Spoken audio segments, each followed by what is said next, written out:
Senhor, estamos reunidos aqui na Tua casa para o Teu louvor, para a glória do Teu nome. E o desejo nosso, Senhor, é que Tu fale poderosamente conosco através desse texto sagrado, Senhor. Nós subsistimos da palavra que sai da Tua boca. É dela que vem a nossa nutrição. E pedimos que o Senhor fale conosco o que Te apraz essa noite. E o Teu Espírito Santo produza vida em nossos corações. Pedimos isso para a Tua glória, no nome de Jesus. Amém. Amém. E eu quero já conduzi-los a Apocalipse capítulo 2. Vamos abrir a palavra do Senhor em Apocalipse capítulo 2. Nós estamos estudando este livro nas últimas semanas e nós vimos que a primeira parte dessa obra se constitui em um conjunto de cartas. Jesus Cristo ditou cartas para que o apóstolo João escrevesse e providenciasse para que chegasse a 7 igrejas. 7 igrejas que se situavam na região que hoje chama-se Ásia Menor, onde hoje temos a Turquia. Essas igrejas são igrejas históricas, mas que elas ilustram a realidade de todas as igrejas. Então, não foram documentos escritos apenas para aquele tempo.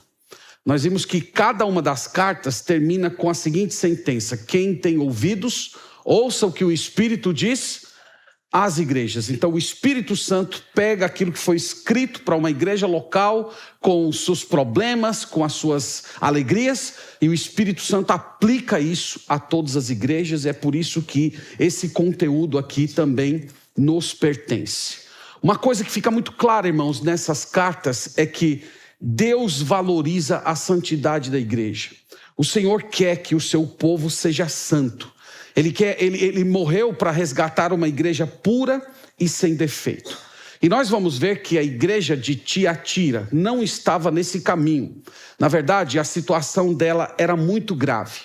Diferente da igreja que estudamos na última semana, a igreja de Pérgamo, que tolerava o pecado, essa igreja ela não apenas se limitava a tolerar o pecado. Na verdade, a idolatria e a imoralidade eram defendidas no meio dela. Eram proclamadas no púlpito da sua igreja, por assim dizer.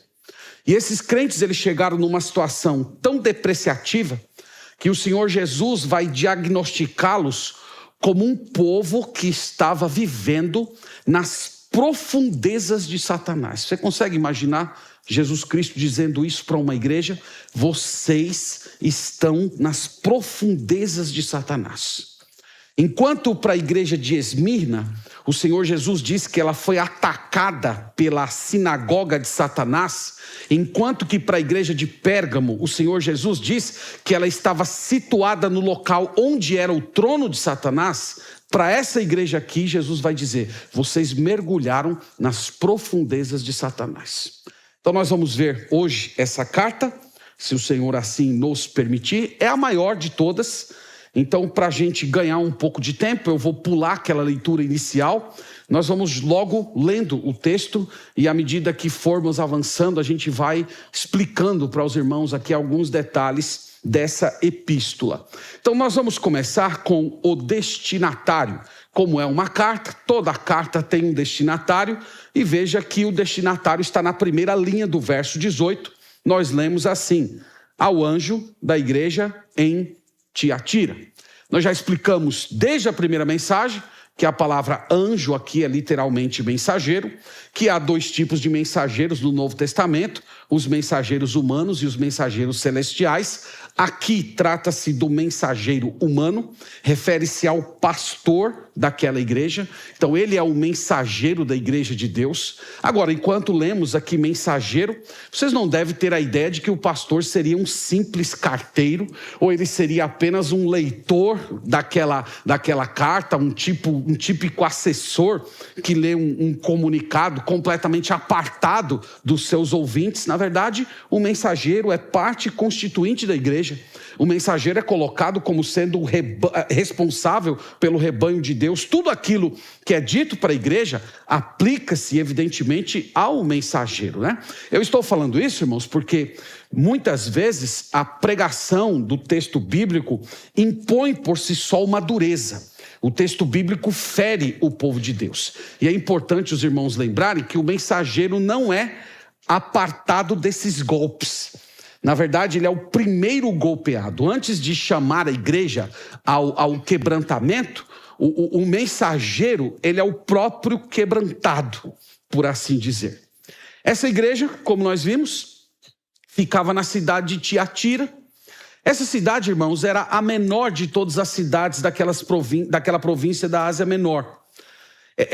Essa cidade acontece o que ocorre com pequenas cidades que ficam próximas a grandes cidades, próximas a metrópoles. Então vocês sabem o que acontece. Normalmente as pequenas cidades que ficam próximas a grandes cidades, elas ficam meio que apagadas, elas não são tão importantes. As pessoas ficam ali, depois se mudam, então elas são meio que condenadas a ficarem sob a sombra de cidades grandes. É mais ou menos o que acontecia nessa cidade. A única curiosidade que a destaca das demais é que em Tiatira foi desenvolvido um tipo de corante usado para tingir tecidos. E ele era feito de glândula de peixe raízes. E disse que as roupas, irmãos, ficavam lindas, refinadas. A elite de Roma adorava que os seus tecidos fossem tingidos com a púrpura de Tiatira. Então as roupas ficavam belas, mas fediam a peixe. Diz que o fedor era terrível, mas ficava bonito. Em Atos 16:14, Lucas menciona uma mulher chamada Lídia, que era cidadã de Tiatira. E ela era vendedora de púrpura. Púrpura era justamente esse corante. Essa mulher é a primeira convertida da Europa.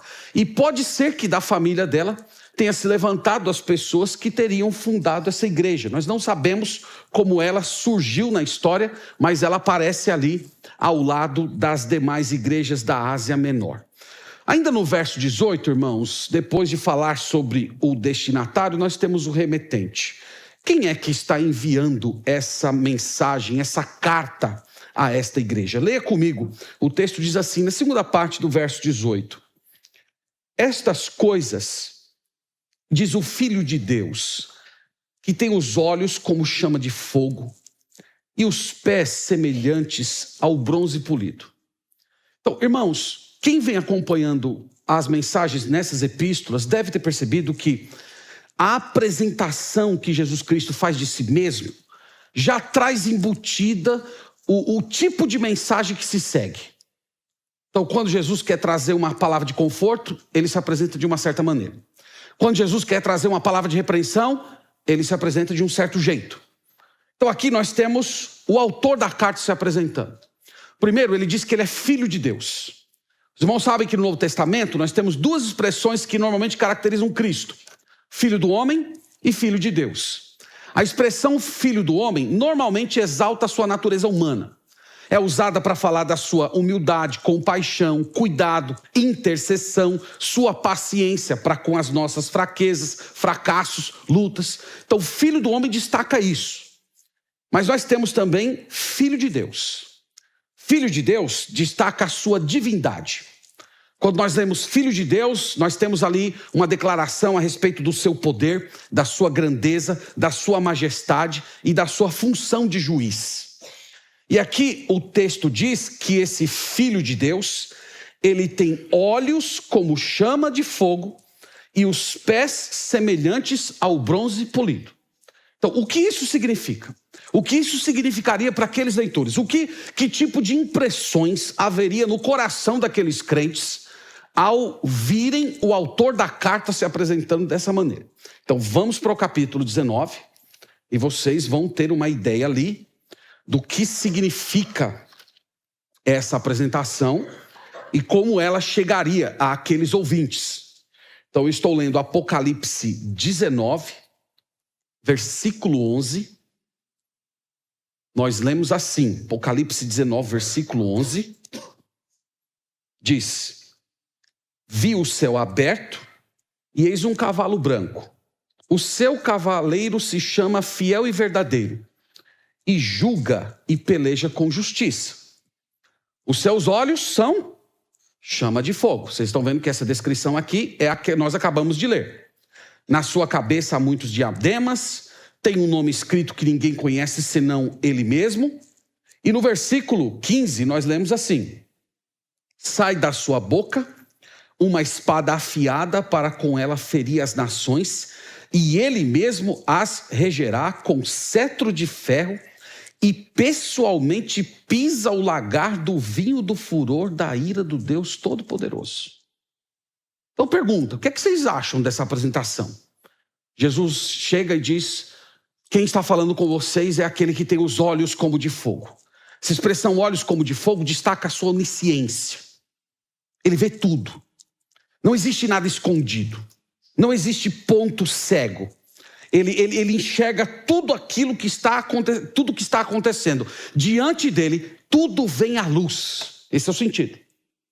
E o segundo tem a ver com os seus pés. Os seus pés como bronze polido, que destacam a sua santidade.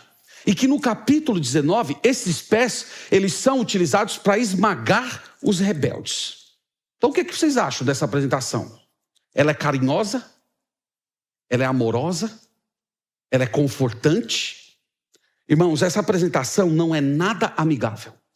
Jesus Cristo vem para julgar.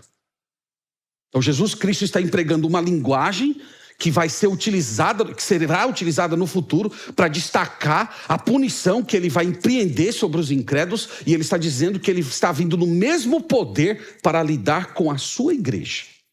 Então nós poderíamos dizer que poder divino está prestes a cair numa igreja imoral e idólatra. O filho do homem está saindo de cena para dar lugar ao filho de Deus. É como se o salvador da igreja tivesse assumido a posição de juiz da igreja. Então, irmãos, isso aqui deve ter sido assustador para esses crentes.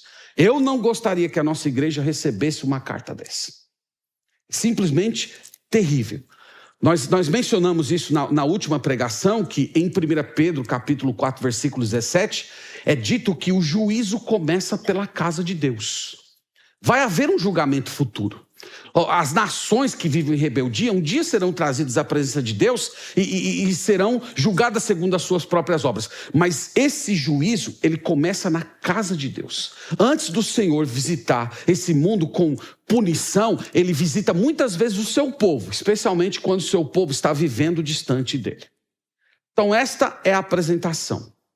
No verso 19, nós temos o elogio.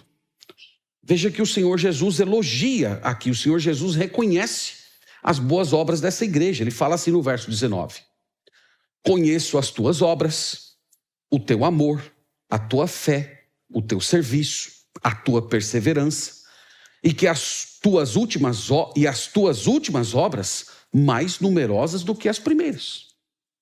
Então o que Jesus reconhece aqui? Jesus reconhece 4 conjuntos de obras desses irmãos. Primeiro, o amor. Eles eram pessoas que amavam. Eles tinham uma certa fraternidade entre eles. Naquela igreja havia amor a Deus e amor pelos irmãos. A igreja de Éfeso, que foi objeto da nossa primeira meditação, Jesus Cristo acusou eles de terem perdido o primeiro amor. Mas o que faltava na igreja de Éfeso, havia aqui na igreja de Tiatira. Eles amavam.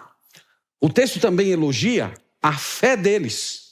Eles confiavam em Deus, eles tinham apego pela palavra de Deus, eles acolhiam a palavra de Deus com uma certa seriedade. O Senhor Jesus também elogia o serviço deles. A palavra serviço aqui é a palavra diaconia, que é utilizada para falar do ministério do diácono. Essa palavra, ela destaca aquela postura de cuidar das necessidades. Então, se você olhasse para aquela igreja, você ficaria impressionado com o amor das pessoas, com a generosidade. As pessoas tão logo vissem o necessitado, imediatamente todos ali estavam se movimentando para socorrer. E por fim, Jesus também elogia a perseverança deles, isto é, essa capacidade de seguir, de continuar, apesar de todas as provações e desafios, eles suportavam as perseguições. O Senhor Jesus, irmãos, chega até o ponto de destacar que eles não estagnaram nessas obras. Na verdade, essas obras elas foram crescendo. Veja que ele diz isso no final do verso 19: mais numerosas que as primeiras. Então, não é que eles se tornaram crentes estagnados. De fato, essas obras estavam florescendo, estavam crescendo em quantidade e qualidade dentro daquela igreja. Então, irmãos, haviam coisas boas. E Deus reconhece. O Senhor Jesus é generoso. Mas aí, andamos até o versículo 20. Se a carta terminasse aqui, era muito bom. Ia ser a melhor igreja de todas. Mas no versículo 20 começam as acusações. Então vamos ver aqui as acusações que o Senhor Jesus elenca contra essa igreja. Ele diz, versículo 20: tenho, porém, contra ti o tolerares que esta mulher, Jezabel, que a si mesmo se declara profetiza, não somente ensine, mas ainda seduza os meus servos a praticarem a prostituição e a comerem coisas sacrificadas a ídolos. Aqui nós temos o conteúdo da acusação. Qual é a acusação? Em uma frase: vocês estão tolerando que uma falsa profetisa seduza os meus servos à idolatria e à imoralidade. Então havia nessa igreja uma autodeclarada profetisa, uma pregadora, por assim dizer. Na igreja primitiva, irmãos, havia profetisas. Elas não eram pastoras, mas elas participavam em alguma medida do ministério de ensino da igreja. Em 1 Coríntios capítulo 11, foi prescrito às profetisas que quando elas fossem orar ou profetizar, elas deveriam cobrir a cabeça com um véu, expressando, através desse gesto, sujeição aos anjos da igreja, que seriam os pastores. No final da era apostólica, o ministério profético naturalmente se encerrou. A escritura foi completamente revelada e a instrução da igreja passou a vir diretamente do texto bíblico escrito por meio dos seus pastores, e não mais fruto de uma revelação direta, como acontecia no ministério profético. Então é por isso que nós não temos hoje mais ministério profético na igreja, nem de homens e nem de mulheres. Esse ministério profético, ele serviu a igreja com alimentação espiritual naqueles anos em que a Bíblia ainda não estava escrita. Depois que a palavra de Deus foi completamente revelado, naturalmente esse ministério cessou. Não é que ninguém mandou ele cessar, não. O próprio Espírito Santo recolheu esse ministério e a instrução da igreja de Deus passou a vir pelo texto escrito. E é por isso que nós não temos mais esse ministério profético como encontramos aqui nos tempos do Novo Testamento. Mas o fato é que existia nessa época, e o Senhor Jesus chama essa profetisa de Jezabel. Jezabel. Então Jezabel, irmãos, provavelmente não era o nome dela de fato. Tá, eu acho que ninguém no primeiro século colocaria o nome de alguém de Jezabel. Ninguém colocaria o nome de Judas. Você conhece um Judas? Eu nunca conheci um Judas. Então, o que Judas é para a gente, Jezabel era para uma pessoa que viveu no primeiro século. Jezabel aqui tem mais a ver com título. Às vezes a Bíblia utiliza título para destacar o caráter de alguém. Jerusalém, por exemplo, foi chamada por Deus em alguns momentos de Sodoma. Foi chamada de Egito. Então, por que a Bíblia utiliza esses títulos que remetem ao paganismo? Para falar do caráter, para expressar o comportamento. Então, é possível que seja isso aqui. Jezabel foi uma personagem marcante no Antigo Testamento. Ela era filha de Etibaal, rei dos Sidônios, e ela se casou com o rei Acabe e institucionalizou a adoração a Baal no Reino do Norte. Os sacerdotes de Baal eram pervertidos sexuais. Eles promoviam orgias em ritos pagãos para obterem fecundidade da terra e dos rebanhos. Elias, profeta de Deus, foi o principal rival do culto a Baal. Ele inclusive profetizou que o cadáver de Jezabel seria comido por cães imundos e que o seu corpo serviria de esterco na terra. E foi assim que ela morreu. Então o Senhor Jesus chama essa mulher aqui de Jezabel, não por causa do seu nome de nascimento, mas por causa da sua agenda. Ela seguia o espírito de Jezabel. Ela estava promovendo no meio da igreja de Tiatira a mesma coisa que Jezabel estava promovendo nos tempos do rei Acabe. E o texto diz aqui, irmãos, o que ela fazia. Vamos ler novamente. Ele diz assim: tenho, porém, contra ti o tolerares que esta mulher Jezabel, que a si mesmo se declara profetiza, não somente ensine, mas ainda seduza. Então o que ela fazia? Ela ensinava e seduzia. Então ela proclamava o paganismo e a imoralidade, mas não satisfeita com o ato de ensinar, ela conduzia os crentes da igreja a cometerem tais atos. Provavelmente ela pegava os crentes da igreja e levavam em tempos pagãos para que os crentes ali se prostituíssem em rituais de paganismo. Isso, irmãos, era uma coisa tão profunda aos olhos do Senhor Jesus, tão horrível, que ele chama essa prática de as coisas profundas de Satanás. Olha comigo no versículo 24, ele fala assim: digo a vós outros, os demais de Tiatira, a tantos quantos não têm essa doutrina e que não conhecem, como eles dizem, as coisas profundas de Satanás. Então Jesus classifica a doutrina dela disso, como isso, nessa imagem. As coisas profundas de Satanás. Nós não sabemos, irmãos, de fato como é que isso tudo se dava na igreja. Mas aqui o texto diz que ela ensinava. Então provavelmente ela se levantava nos cultos e ela poderia dizer que recebeu uma revelação.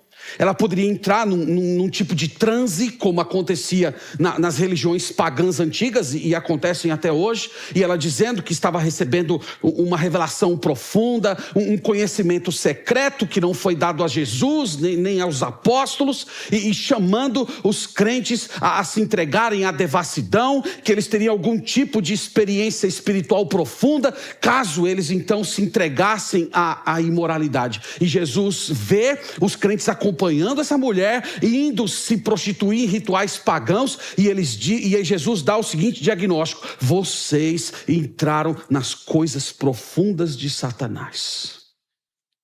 Irmãos, onde se vê o ensino de alguém afirmando que você pode viver do jeito que você quiser e ainda assim estar bem com Deus, onde você ouvir alguém dizendo que Deus é indiferente à questão da sua obediência ou desobediência, que Deus tolera imoralidade, paganismo, ali você verá uma doutrina profundamente satânica. Há pouco tempo houve uma discussão muito grande na internet por causa de uma estátua de Satanás que foi colocada numa cidade do Rio Grande do Sul. Não sei quantos vocês acompanharam. Isso gerou uma comoção e aquela coisa toda, e muita gente, como é que pode uma estátua para glorificar Satanás, a igreja e agora o povo de Deus? Irmãos, satanismo puro não é uma estátua colocada numa cidade. Satanismo puro é isso aqui: imoralidade e paganismo dentro da igreja. Isso aqui é a manifestação pura de satanismo. Estatuetas, gente andando de preto, dizendo, eu adoro o demônio. Isso é bobagem, perto do que nós temos aqui. E vocês conseguem imaginar uma igreja vivendo isso? Nós lemos isso aqui, ficamos chocados. Como é que pode? Mas isso acontecia dentro de uma igreja. Irmãos, a igreja sempre foi atacada com esse tipo de agenda. No primeiro século, a igreja de Cristo começou a ser atacada por uma certa tendência que futuramente seria chamada de gnosticismo. Não havia gnosticismo aqui. Alguns acham que são os primeiros sinais do que futuramente seria chamado de gnosticismo. O gnosticismo, ele dividia a realidade em duas partes: o mundo material e o mundo físico. E eles diziam que a única coisa que importa diante de Deus é o que acontece no mundo espiritual. No mundo físico, nada importa. Nesse sentido, o seu corpo não vale nada, o seu corpo não presta para nada, o que você faz com o seu corpo não importa. O que vale é o seu relacionamento com Deus. E essas tendências elas já vinham crescendo no primeiro século e começaram a surgir pequenas seitas gnósticas dentro das igrejas. Algumas, por exemplo, defendendo isso aqui que nós estamos lendo, libertinagem sexual. Então, já que aquilo que Deus não está nem aí para o seu corpo, que você tem que se libertar, que o corpo é a prisão da alma, então você pode beber, você pode se ferir, você pode se entregar à imoralidade, você pode ser completamente descuidado com a sua saúde, porque o corpo não importa, você na verdade precisa ferir o seu corpo para a sua alma ser liberta. Essas coisas, irmãos, elas já estavam presentes na igreja primitiva. E o gnosticismo é uma coisa tão maléfica, irmãos, que essa praga não morreu. Nós já temos quase 2000 anos de história cristã e esse mal continua sendo reeditado. Então hoje, por exemplo, gente que fala, nós somos pecadores mesmo, enfim, enquanto estamos nesse corpo, a gente vai continuar pecando. Então, se você pecar, não fique sofrendo. A Bíblia não fala que onde abundou o pecado, superabundou a graça? Tem pregadores que falam assim, você precisa pecar mesmo, se entregar ao pecado com força, porque quanto mais profundo for o seu envolvimento com o pecado, maior será a sua experiência com o perdão de Deus. Tem gente, irmãos, que fala esse tipo de absurdo. E isso é o quê? É o gnosticismo requentado. São as manifestações dessa doutrina terrível que representou uma grande ameaça para a fé cristã. Então é possível que essa mulher, essa profetisa, estivesse pregando essas coisas na igreja. Dizendo, o que você faz com o seu corpo não importa. Eu tenho uma revelação, eu recebi aqui de Deus uma visão de uma coisa que nem os apóstolos viram. Você tem que seguir por esse caminho, você precisa libertar o seu corpo, e por aí vai. E o Senhor Jesus olha para aquela igreja e diz, na verdade vocês foram entregues às coisas profundas de Satanás. Então, irmãos, isso estava acontecendo na igreja. E a questão aqui é, qual era o pecado dessa igreja? O pecado dessa igreja, especificamente, o Senhor Jesus diz assim, eu tenho, porém, contra ti o tolerares. Esse é o pecado da igreja. A igreja não fazia nada. Eles eram tolerantes com aquilo que Jesus não tolera. O Senhor Jesus não tolera a idolatria, o falso ensino, a mentira religiosa. O Senhor não tolera a imoralidade, as diversas formas de perversão sexual. E esses crentes, eles assistiam passivamente servos de Cristo sendo desencaminhados por uma idólatra degenerada. E eles não faziam nada. E o Senhor Jesus diz, eu estou contra vocês. Eu estou contra vocês. Vocês não estão prezando pela santidade da minha igreja. No verso 21, a gente vê aqui o Senhor Jesus dizendo que os pecados dessa profetisa não eram pecados recentes. Olha o que ele diz assim, no verso 21. Dei-lhe tempo para que se arrependesse. Ela, todavia, não quer arrepender-se da sua prostituição. Então, vocês estão vendo aí. Não eram pecados isolados e nem eram pecados recentes. Ela havia se depravado na sua própria devassidão e já fazia isso há muito tempo. O Senhor Jesus já vinha aguardando o arrependimento dela há muito tempo. É muito interessante, irmãos, nesse versículo 1, nós temos aqui um destaque da paciência do Senhor Jesus Cristo. O nosso Deus, ele se ira, conforme a Bíblia diz, mas a sua ira nunca é precipitada. A ira de Deus nunca é desproporcional. O Senhor Jesus nunca tem arroubos emocionais desequilibrados. Nós temos aqui uma resposta justa, santa, aplicada na hora correta. Às vezes nós olhamos para esse mundo e a gente fica perguntando onde é que Deus está. A gente vê a maldade, a violência, a corrupção, a perversidade, tudo se espalhando como praga nesse mundo, e a gente fica perguntando, por que Deus não faz nada? A resposta, irmãos, está aqui nesse versículo, ó. Daily tempo. Então você sabia que nós estamos vivendo na estação do daily tempo? Esse é o momento que nós estamos vivendo hoje, é um momento histórico. Nós estamos na geração do daily tempo. Mas vai chegar o dia da visitação do Senhor. Portanto, irmãos, aqui nós temos a acusação. A acusação primeiro, é de omissão. Essa igreja estava tolerando uma profetisa que desviava os servos de Cristo para rituais de prostituição idolátrica. O Senhor Jesus está reprovando eles porque eles haviam permitido que a igreja fosse mergulhada nas profundezas de Satanás, e tem a reprovação para a própria Jezabel. O Senhor Jesus a acusa de obstinação. Ela foi repreendida, o Senhor Jesus aguardou o arrependimento dela, mas ela simplesmente se endureceu, ela se obstinou. Essas são as acusações de Jesus para essa igreja. No verso 22, nós temos a sentença. Vamos seguir aqui. Próximo ponto dessa carta é a sentença de Jesus Cristo.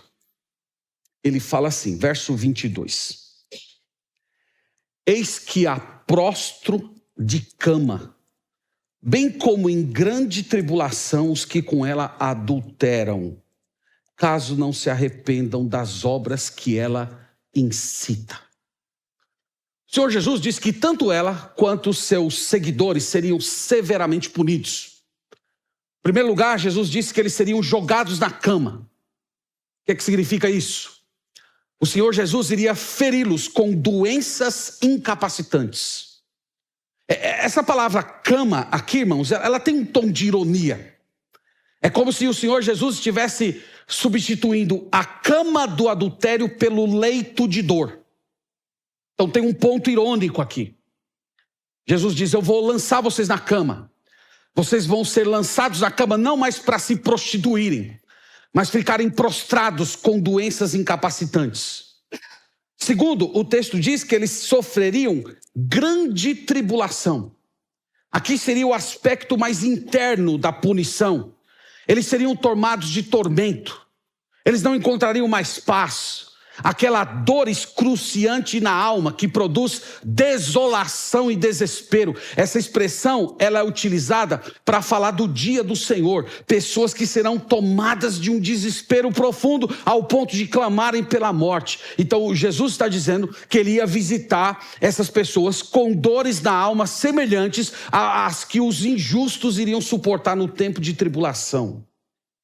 Jesus também diz, ainda no versículo 23, ele fala, matarei os seus filhos. Quem são os filhos aqui? Os filhos são todos aqueles crentes que acompanhavam ela. Por que ele chama de filhos? Porque eles estavam seguindo a mãe. Eles tomaram ela como mãe. Eles agiam como se tivessem a mesma natureza dela. Eles eram descendentes da devassidão. O Senhor iria punir a mãe e os filhos da devassidão. E o Senhor os puniria com morte. O Senhor Jesus mataria essas pessoas dentro da própria igreja.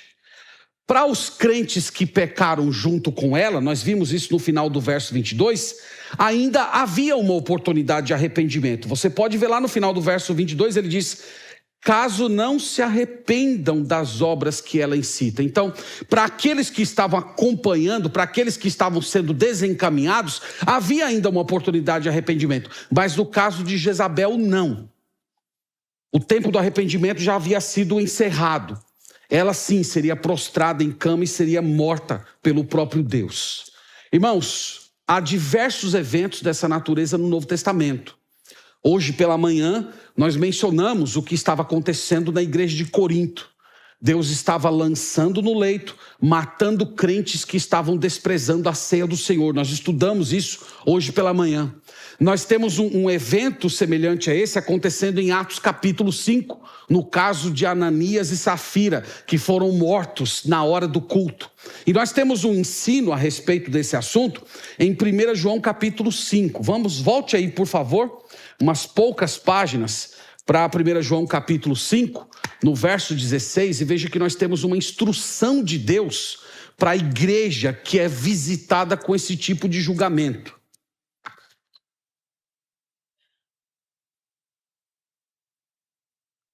1 João capítulo 5, versículo 16. Diz assim: se alguém vir a seu irmão cometer pecado não para a morte, pedirá e Deus lhe dará vida. Aos que não pecaram para a morte, há pecado para a morte, e por esse não digo que rogue. Então, imagina essa igreja recebendo essa carta, e de repente pessoas da igreja começam a ficar doentes, pessoas que participam desses rituais de imoralidade começam a pegar doenças degenerativas, e eles estão ali morrendo.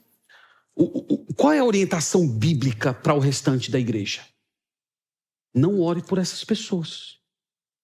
Não ore. Em Tiago capítulo 5 diz que se nós tivermos irmãos que estão doentes, os presbíteros da igreja deveriam visitar essa pessoa e orar para que ela fosse curada. Não é isso que está escrito lá? Nesse caso aqui, qual é a orientação de Deus para a sua igreja? Não ore por essas pessoas.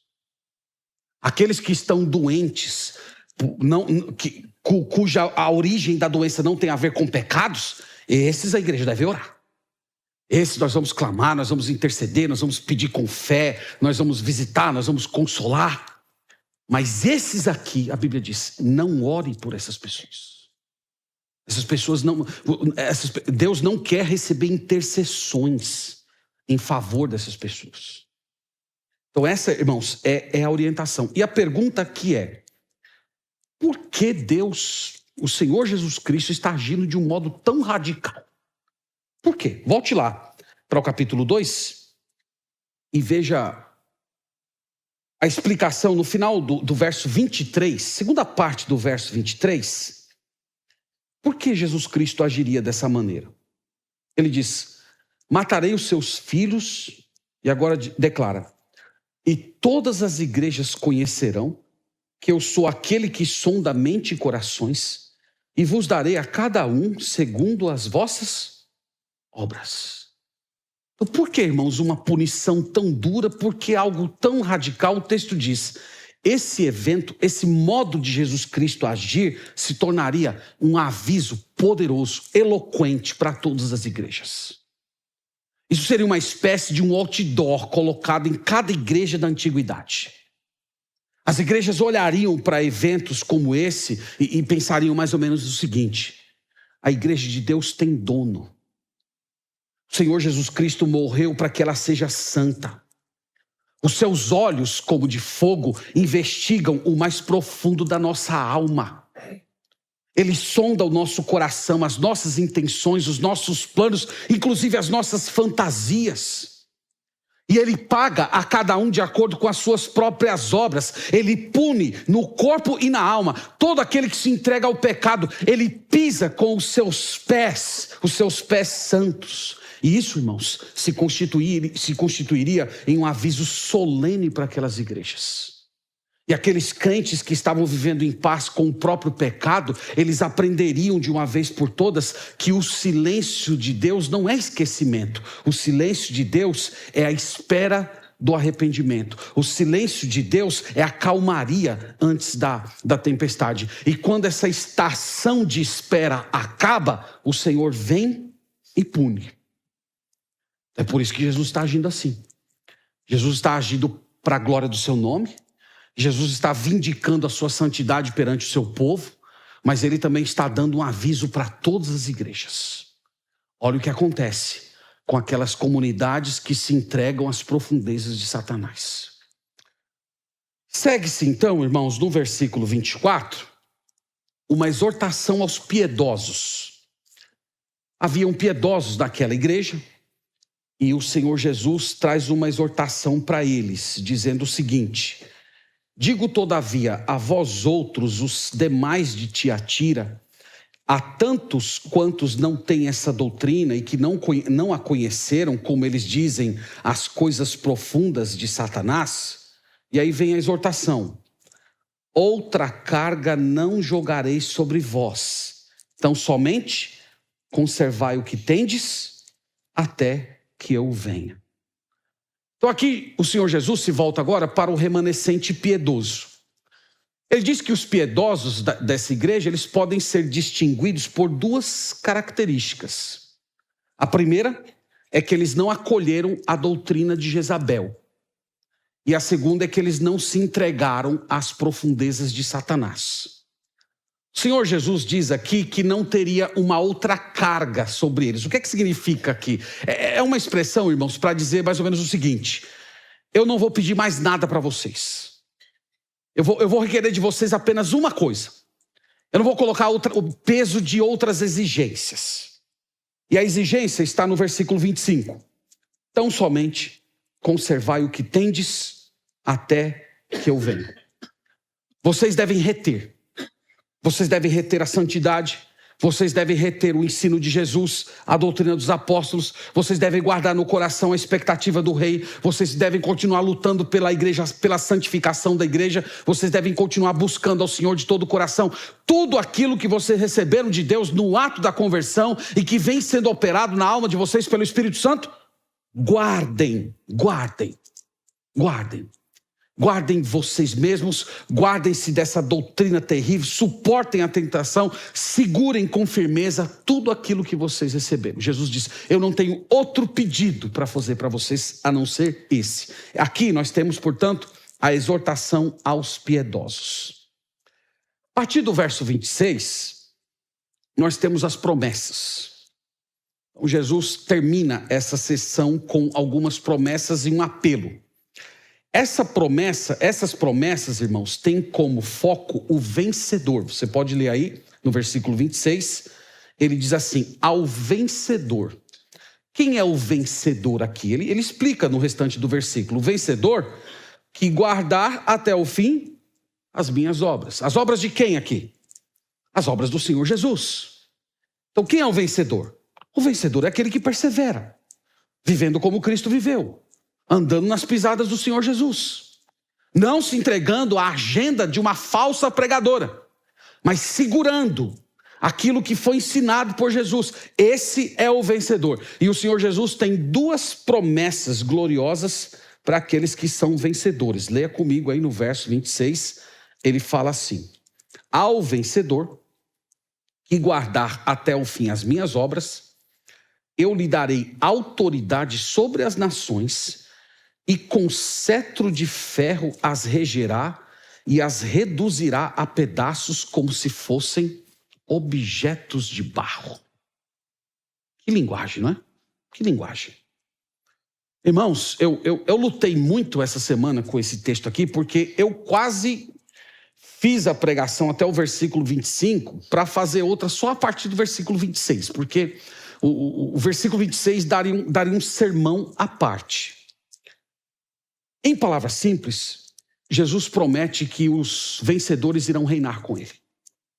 Vocês vão reinar comigo. Eu vou dar a vocês autoridade sobre as nações. É uma promessa gloriosa, mas tem muitos desdobramentos aqui, porque ele fala assim: eu lhe darei autoridade sobre as nações e com cetro de ferro as regerá e as reduzirá a pedaços. É muito interessante isso aqui, porque a imagem que ele está falando aqui é do oleiro que tem um cajado na mão e tem vasos que não prestam para nada, e ele pega o seu cajado e faz o que com esses vasos? Ele esmaga até virar caquinhos, até virar pó. Só que essa imagem, ela é usada, irmãos, no Antigo Testamento para falar de Jesus Cristo. Mas aqui o Senhor Jesus está aplicando a igreja. Quando você lê, tem muitas profecias no Antigo Testamento que falam que o Messias, quando chegasse aqui nessa terra, ele iria reger esse mundo com vara de ferro, com autoridade. Ele reduzirá a cacos todos os rebeldes. Então isso é aplicado ao Filho, é aplicado ao Messias. Nós temos muitas promessas. Mas aqui diz que os crentes vão fazer isso. Os crentes serão instrumentos de Cristo para julgar, para punir os incrédulos. Não é uma coisa incrível? Eu preciso ir com os irmãos no Salmo 2. Vamos até lá, por favor. Deixa aí o seu Apocalipse marcado. E a gente vai abrir aqui um pequeno parêntese, só para os irmãos observarem no Salmo 2, como é que essa profecia aqui, ela se conecta ao Senhor Jesus Cristo, e depois como ela é aplicada a nós. Então, no Salmo 2, irmãos, esse salmo aqui é um salmo messiânico. E para pintar o cenário, seria mais ou menos assim. Jesus Cristo é o governante supremo da terra, mas existem outros reis de nações pagãs. E essas nações, elas estão revoltadas contra o governo supremo de Cristo. E eles resolveram fazer uma reunião de reis. Eles se juntaram lá na ONU, todos foram lá para a ONU, e eles se sentam lá. Vamos fazer aqui uma reunião com as principais autoridades sobre como nós podemos nos planejar para derrubar o reinado messiânico. Tá bom? Essa é a imagem. Só que entre esses reis, tinha lá um infiltrado, o rei Davi. O rei Davi foi participar dessa reunião na ONU, e ele chegou lá, representando o povo de Israel, e ele está ali vendo o que esses reis estão conversando. Olha aí o que diz. Versículo 1 diz: por que se enfurecem os gentios e os povos imaginam coisas vãs? Os reis da terra se levantam e conspiram contra o Senhor e contra o seu ungido, dizendo: rompamos os seus laços, sacudamos de nós as suas algemas. Vocês estão vendo aí os reis? O que os reis estão fazendo? Eles estão enfurecidos, eles estão com muita raiva, eles não querem o reinado do Messias, eles não querem o governo de Jesus desse mundo. Eles estão se reunindo: vamos aqui, vamos confabular, vamos nos unir, vamos juntar nossas forças, como é que nós podemos derrubá-lo? E aí, eles pensam que estão fazendo isso escondido. Eles se encontraram numa sala ultra secreta, no lugar mais escondido do mundo, e eles acham que eles estão fazendo isso sem serem vistos. Mas, versículo 4 diz assim: ri-se aquele que habita nos céus, o Senhor zomba deles. Quem acha que Deus não tem senso de humor, tá aí, né? Deus ri. Deus está rindo deles. Eles acham que estão fazendo uma grande coisa. Eles acham que reunir os exércitos do mundo inteiro, eles são suficientes para derrubar. Deus olha e diz: coitados. Eles são dignos de riso. Aí o texto diz: na sua ira, a seu tempo, lhes há de falar, e no seu furor os confundirá. Agora veja essa frase, irmãos. Eu, porém, aqui é Deus falando, eu, porém, constituí o meu rei sobre o meu santo monte Sião. Quem é o rei que está em Sião? É Jesus Cristo. Os reis estão confabulando aqui, mas Deus está dizendo: eu já coloquei o meu rei, eu já elevei o meu rei, eu já coroei o meu rei. Ele já tem poder, ele já tem glória, ele já tem majestade em suas mãos. Ele continua no versículo 8, ele diz assim, ele olha para o filho, imagine o pai olhando para o filho e diz assim: pede-me e eu te darei as nações por herança e as extremidades da terra por possessão. Você consegue imaginar o pai olhando para o filho dizendo uma coisa dessa? Filho, pede. Você quer todos os domínios? Você quer todos os reis de joelhos? Pede, e eu vou dar a eles para vocês. Agora entra a frase que aparece lá em Apocalipse 2, e aqui se conecta com o texto que nós lemos. Com vara de ferro as regerás, e as despedarás como um vaso de oleiro. Então, essa frase aqui é a que nós acabamos de ler em Apocalipse 2. Então, o Senhor Jesus está fazendo uma referência a esse evento. Quem é aqui, irmãos, que tem a vara de ferro que despedaça o vaso? Jesus Cristo. Mas lá em Apocalipse, quem é que vai ter a vara na mão que vai despedaçar? A igreja. A igreja vai compartilhar com Cristo desse momento aqui. E aí, irmãos, no meio dessa conspiração toda, se levanta o rei Davi. E olha o que o rei Davi diz aqui. Ele fala assim: agora, pois, ó reis, sede prudentes, deixai-vos advertir, juízes da terra. Servi ao Senhor com temor, alegrai-vos nele com tremor. Beijai o filho para que não se irrite e não pereçais no caminho, porque dentro em pouco se lhe inflamará a ira. Bem-aventurados todos os que nele se refugiam. Então Davi se levanta, olha, cuidado, não se revoltem, beijem o filho. Esse beijo aqui, irmãos, tenta imaginar aquelas cenas reais, que o Supremo está sentado e vem os súditos e beijam a mão dele. Gesto de sujeição, de submissão. Então vocês não devem se rebelar contra ele. Vocês devem beijá-lo. Vocês devem se curvar perante ele. Então, irmãos, o que está sendo prometido lá no Apocalipse é que nós vamos participar de tudo isso aqui. Nós vamos ver tudo isso aqui. O Senhor Jesus subjugando os reis desse mundo. Nós estaremos juntos.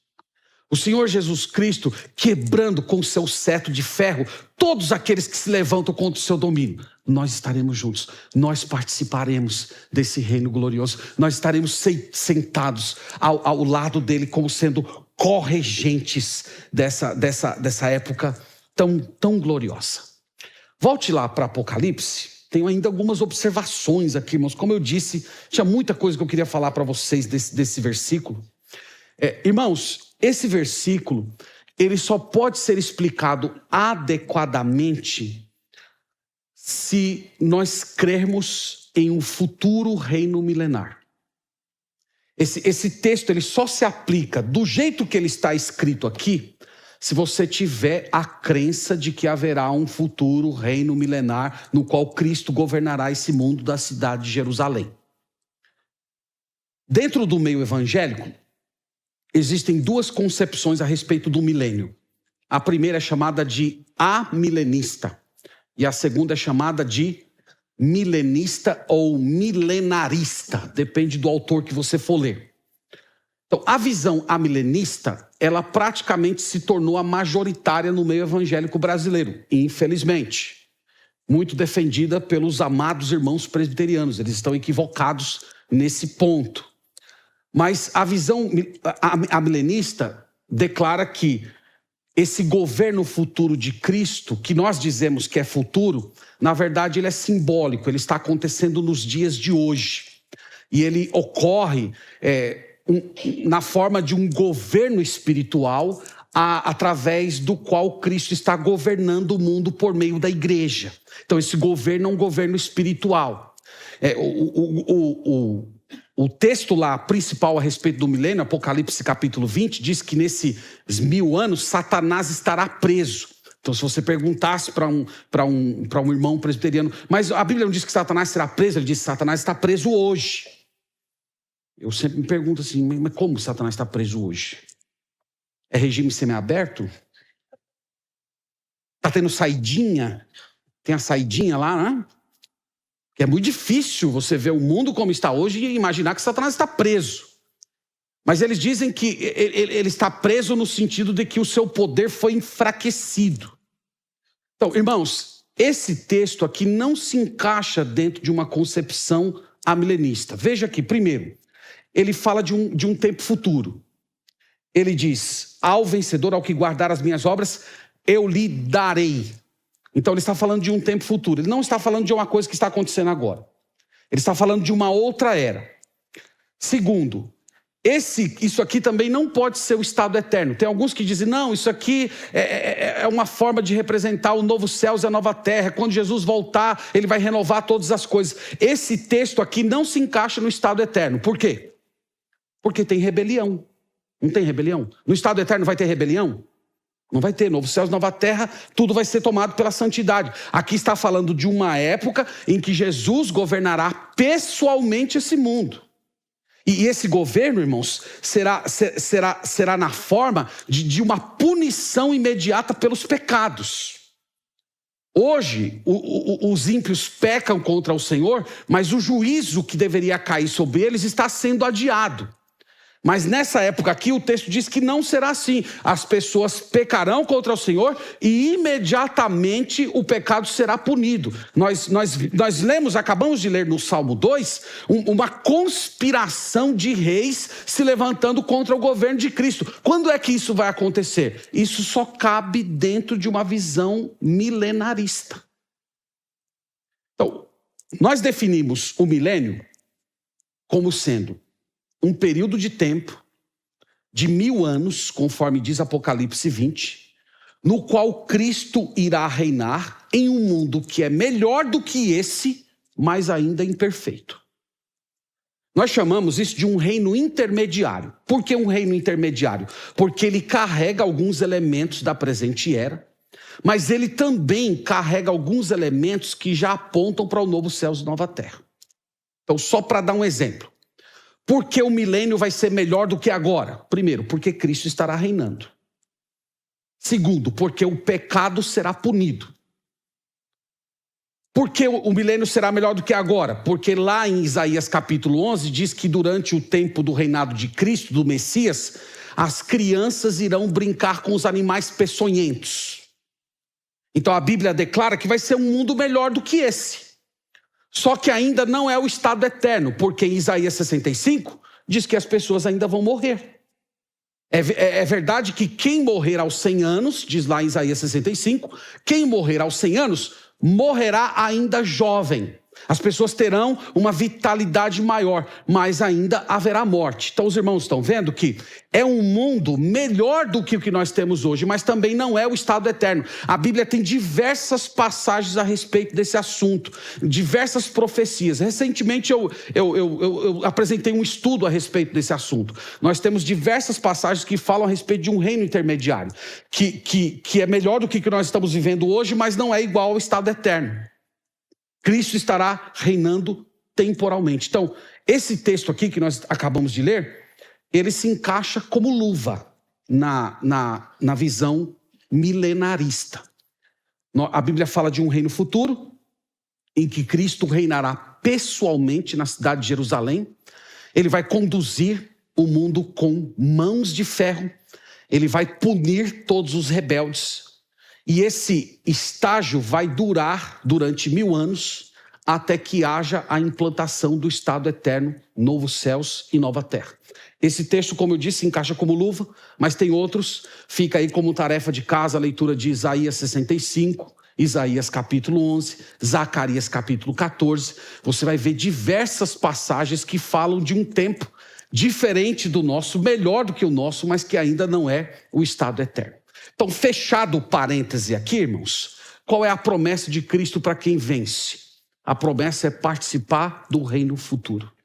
É estar presente nesse governo glorioso de Cristo, no qual o pecado será julgado de uma vez por todas. O texto apresenta a segunda promessa, versículo 28. Nós lemos lá: assim como também eu recebi de meu Pai, dar-lhe-ei ainda a estrela da manhã. O que é a estrela da manhã? Vocês já viram a estrela da manhã alguma vez? Já viram? Quase todo dia ela aparece aí, né? Quem gosta de astronomia, a estrela da manhã é aquela estrela, chama-se estrela d'alva. Ela é aquela que brilha quando o céu já se apagou. Então, quando todas as estrelas já ofuscaram, ela continua lá brilhando. É a primeira estrela, é a que chama mais atenção. Essa expressão, ela é utilizada em Apocalipse 22. Vamos até lá para vocês verem o que significa estrela da manhã aqui nos escritos de João.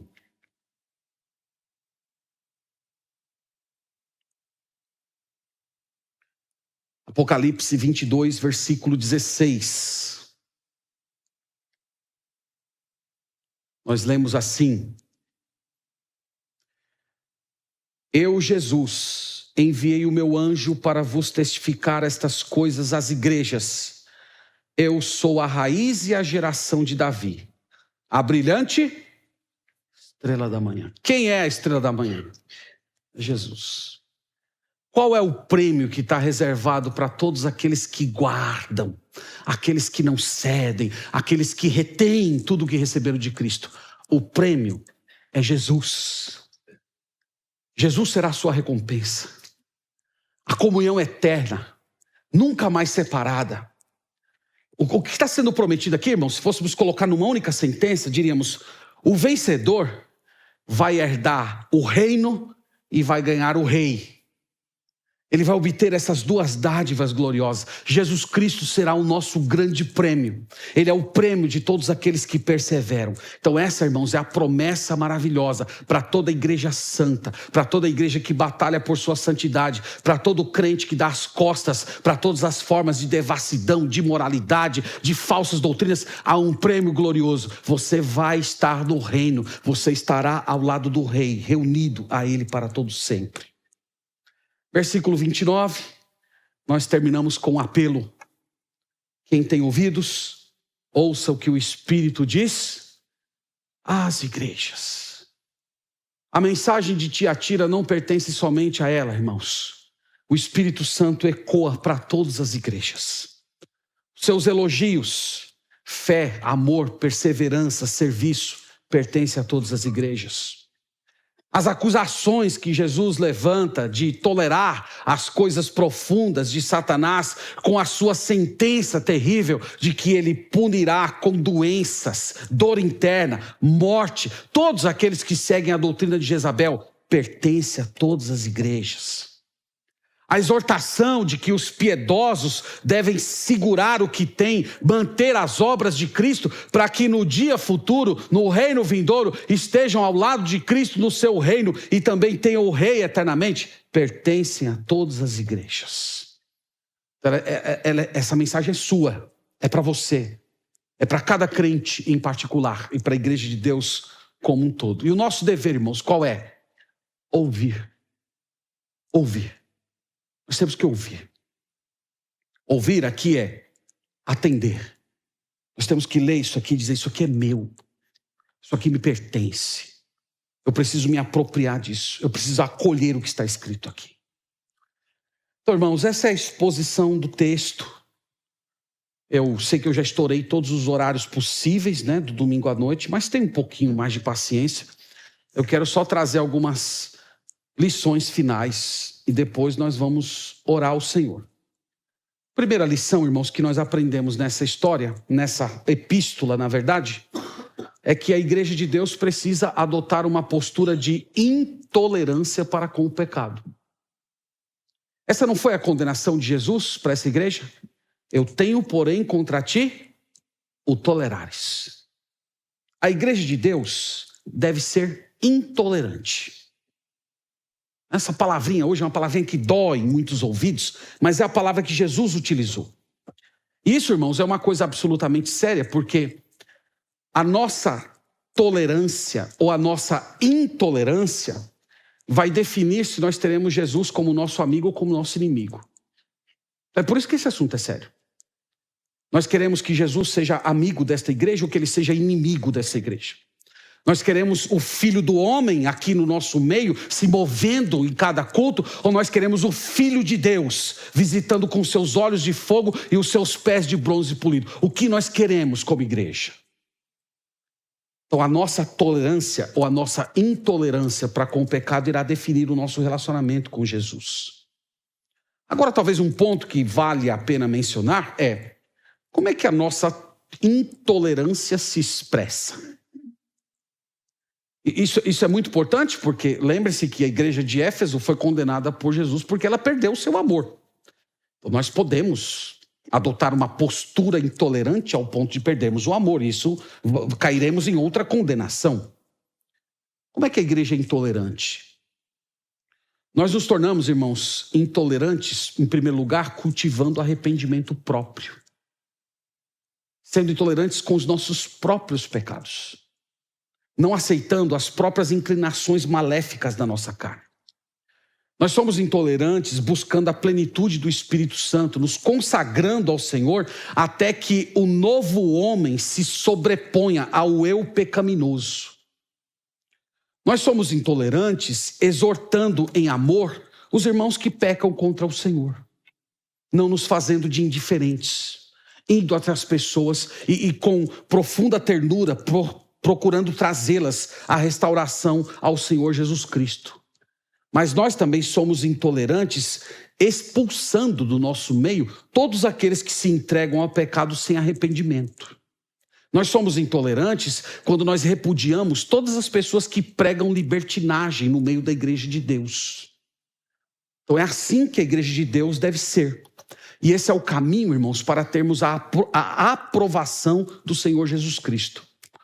No meio evangélico hoje se tornou comum falar a respeito de avivamento. Nós poderíamos dizer que aqui nós temos uma marca de um verdadeiro avivamento. Uma igreja avivada, ela leva a sério a questão da santidade e do pecado. Essa é a marca de uma igreja verdadeiramente despertada por Deus.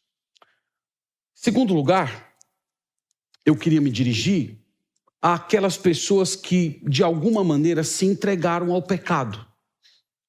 Pessoas que, por assim dizer, se curvaram perante Jezabel e que se acostumaram ao silêncio de Deus. E estão sendo tentados a pensar que essa aparente paz talvez seja uma evidência de que Deus não se importa tanto com o que você anda fazendo, que no final das contas ele não está se importando muito com a sua vida, porque você anda muito bem, obrigado, até as coisas da sua vida andam dando certo. De acordo com essa passagem aqui, você está num lugar terrível.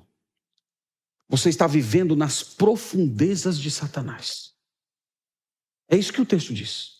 Esse é o diagnóstico do Filho de Deus para a sua situação. Essa sua acomodação ao pecado, achando que está tudo bem, que você pode sim continuar vivendo no meio da igreja sem um arrependimento futuro, é simplesmente a prova de que você bebeu da doutrina de Jezabel a tal ponto que você está completamente cercado, tomado pela profundidade do satanismo. E você não percebe que você está num lugar terrível, e que o juízo de Deus está do outro lado da porta. Que você está a um passo de ter a sua saúde física, a sua sanidade interior e, quem sabe, a sua própria vida tomada por Deus por causa da sua falta de arrependimento. É isso que esse texto tem a dizer para você. Então só há um caminho. O caminho é o arrependimento. Deus está dando tempo para que você se arrependa. Então se volte para o Senhor, creia nele, se curve diante dele, peça perdão, busque restauração, auxílio, não descanse enquanto você não reencontrar-se num caminho de santidade na presença do Senhor. E eu quero terminar, irmãos, me dirigindo a você que tem andado com o Senhor. Você que tem procurado buscar a presença de Deus, que tem procurado se firmar no Senhor, que tem levado a vida cristã a sério. Veja a exortação que Deus tem para você aqui desse texto sagrado. Continue conservando aquilo que o Senhor te deu. Retenha aquilo que você recebeu. Em outras palavras, não permita que nada, nem ninguém tome a sua comunhão com Deus. Persevere nas mesmas obras do Senhor Jesus Cristo, porque, lembre-se, há um reino glorioso se aproximando. E você está contado como alguém que vai estar na nobreza desse novo reino. E quando o rei enxergar para quebrar essa ordem presente e instaurar essa monarquia celestial que vai se perpetuar por toda a eternidade, você estará ao lado dele. Você vai herdar o reino e o próprio rei. Você vai estar ao lado de Cristo enquanto ele brilhará de eternidade a eternidade. Irmãos, vale a pena servir a Deus. Vale a pena reter aquilo que você recebeu. Vale a pena perseverar na santidade, na busca da face do Senhor, em crescer em comunhão, intimidade com o Senhor. Vale a pena nesse mundo. Você tem a aprovação de Deus, o testemunho do Espírito Santo, o conforto de Deus no seu coração. E quando você fechar os olhos para esse mundo, você terá o reino e o rei. Vale a pena. Se fortaleça no Senhor e continue sendo um vencedor para a glória de Deus. Amém? Que Deus nos abençoe, irmãos, que o Senhor faça com que a sua palavra habite ricamente o nosso coração. Vamos orar a Deus nesse momento. Senhor, te agradecemos, te bendizemos, te louvamos. A tua palavra, Senhor, é maravilhosa. Como é bom, Senhor, nos colocar diante do texto bíblico e termos o teu Espírito Santo nos orientando, falando ao nosso coração.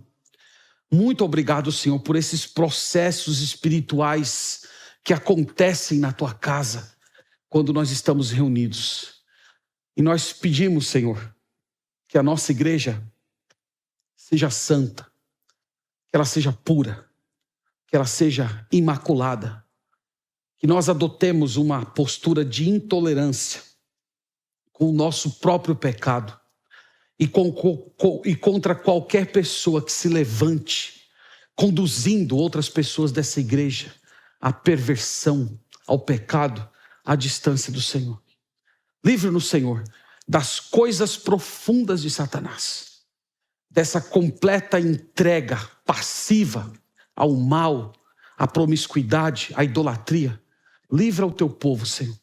E se há alguém essa noite que está vivendo nessa condição, nós oramos para que o teu Espírito Santo produza libertação, que haja quebrantamento, que essas pessoas se voltem para o Senhor antes que seja tarde demais. Nós pedimos isso para a tua glória, no nome do teu Filho Jesus. Amém